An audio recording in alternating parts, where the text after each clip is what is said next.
যাদের কানের সমস্যা, কানে শ শ করে আওয়াজ হয়, কানে কম শুনতে পায়, একটু মাঝে মাঝে কানে কিছু ধরনের আওয়াজ সাউন্ড হয়, তাদের জন্য কিছু চমৎকার একুপ্রেশার পয়েন্ট।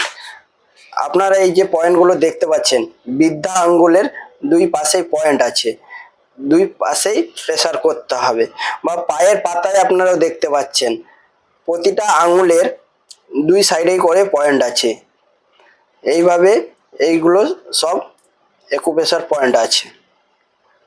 তো কথা না বাড়িয়ে চলুন দেখিয়ে দিই আপনাকে আমি হাতে কিভাবে আপনারা প্রেসার করবেন। চলুন দেখে নিই।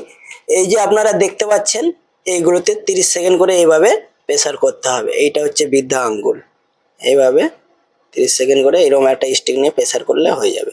এবং প্রতিটা পায়ের আঙুলে এই পয়েন্ট রয়েছে, আপনারা পায়ের আঙুলে সেম ভাবে প্রেসার করবেন, তাহলে আপনারা খুব দ্রুত উপকৃত হবেন। ধন্যবাদ।